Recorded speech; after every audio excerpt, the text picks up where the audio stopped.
Shalom, salam damai di dalam Kristus untuk kita semua.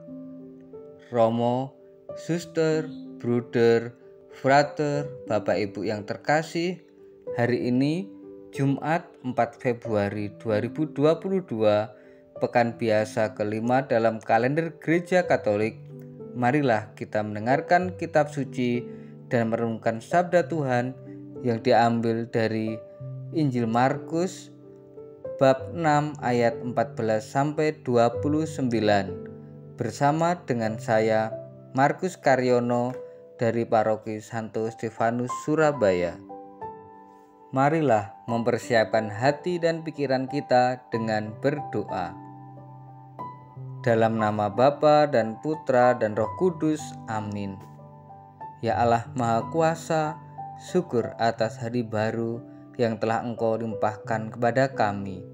Semoga karena firman-Mu, hari ini kami mampu mewartakan kabar gembira, agar orang-orang yang ada di sekitar kami merasakan belas kasih-Mu dengan pengantaraan Kristus, Tuhan dan Juru Selamat kami. Amin. Semoga Tuhan beserta kita, sekarang dan selama-lamanya. Inilah Injil Yesus Kristus menurut Markus. Dimuliakanlah Tuhan. Pada waktu itu, Raja Herodes mendengar tentang Yesus, sebab namanya memang sudah terkenal, dan orang mengatakan Yohanes Pembaptis sudah bangkit dari antara orang mati, dan itulah sebabnya kuasa-kuasa itu bekerja di dalam dia. Yang lain mengatakan dia itu Elia. Yang lain lagi mengatakan dia itu seorang nabi seperti nabi-nabi yang dahulu. Waktu Herodes mendengar hal itu, ia berkata, "Bukan, dia itu Yohanes yang sudah kupenggal kepalanya dan kini bangkit lagi." Memang Herodeslah yang menyuruh orang menangkap Yohanes dan membelenggunya di penjara berhubung dengan peristiwa Herodias, istri Filipus saudaranya, karena Herodes telah mengambilnya sebagai istri. Karena Yohanes pernah menegur Herodes, "Tidak halal engkau mengambil istri saudaramu." Karena kata-kata itulah Herodias menaruh dendam pada Yohanes dan bermaksud membunuh dia, tetapi tidak dapat, sebab Herodes segan akan Yohanes karena ia tahu bahwa Yohanes adalah orang yang benar dan suci, jadi ia melindunginya. Tetapi setiap kali mendengar Yohanes, hati Herodes selalu terombang-ambing, namun ia merasa senang juga mendengarkan dia. Akhirnya tiba juga kesempatan yang baik bagi Herodias ketika Herodes pada hari ulang tahunnya mengadakan perjamuan untuk para pembesar, para perwira, dan orang-orang terkemuka di Galilea. Pada waktu itu, putri Herodias tampil lalu menari, dan ia menyukakan hati Herodes serta tamu-tamunya.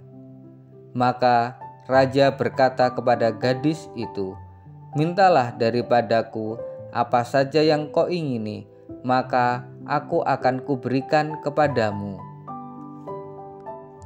Lalu Herodes bersumpah kepadanya, "Apa saja yang kau minta akan kuberikan kepadamu, sekalipun itu setengah dari kerajaanku." Anak itu pergi dan menanyakan ibunya, "Apa yang harus kuminta?" Jawab ibunya, "Kepala Yohanes Pembaptis." Maka cepat-cepat ia pergi kepada raja dan meminta, "Aku mau supaya sekarang juga engkau berikan kepadaku kepala Yohanes Pembaptis dalam sebuah talam." Maka sangat sedihlah hati raja, tetapi karena sumpahnya dan karena segan terhadap tamu-tamunya, ia tidak mau menolaknya. Raja segera menyuruh seorang pengawal dengan perintah supaya mengambil kepala Yohanes. Orang itu pergi dan memenggal kepala Yohanes di penjara.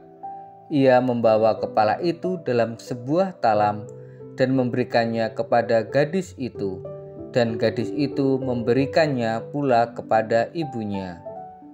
Ketika murid-murid Yohanes mendengar hal itu, mereka datang dan mengambil mayatnya, lalu membaringkannya di dalam kubur. Demikianlah Injil Tuhan. Terpujilah Kristus. Saudara-saudariku yang terkasih, ada pepatah mengatakan, mulutmu adalah harimaumu. Artinya adalah berupa peringatan akan pentingnya menjaga perkataan agar tidak menerima konsekuensi-konsekuensi yang buruk akibat hal-hal yang tidak kita ucapkan tanpa pikir panjang serta tanpa memikirkan perasaan orang lain. Herodes sama seperti kita manusia, terkadang melakukan keseliu lidah atau keliru omong. Artinya berbicara tanpa banyak dipikirkan akibat-akibatnya di kemudian hari. Herodes berjanji pada anak perempuannya bahwa ia akan memberikan apa saja yang diminta anak perempuan itu. Dan pada akhirnya anak perempuan itu mengatakan atas perintah ibunya untuk membawa kepala Yohanes Pembaptis. Kita diajak untuk berhati-hati di dalam berbicara, dan juga ada kata-kata mutiara yang mengatakan kata-katamu adalah doamu. Artinya kata-kata adalah sebuah harapan, sebuah doa permohonan. Hikmah kedua dari Injil ini adalah Herodes lemah di dalam berkomitmen kepada kebenaran dan hati nuraninya sendiri. Herodes suka akan khotbah-khotbah Yohanes Pembaptis, tetapi ia tidak memiliki keberanian dan keteguhan hati untuk berkomitmen kepada kebenaran dan hati nuraninya. Kendati harus berani mengingkari sumpahnya sendiri dan lebih berani menanggung malu demi kebenaran.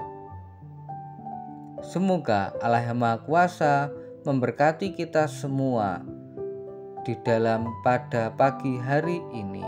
Amin. Marilah kita tutup refleksi sabda Tuhan pada hari ini dengan doa penutup. Dalam nama Bapa dan Putra dan Roh Kudus. Amin. Allah Bapa yang Maha Penyayang, kami bersyukur bahwasanya Putramu telah memberi kesaksian tentang namamu sampai wafat.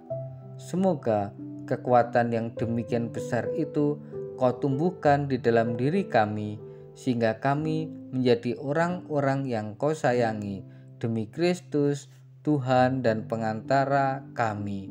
Amin. Dalam nama Bapa dan Putra dan Roh Kudus. Amin. Selamat pagi, berkah dalam.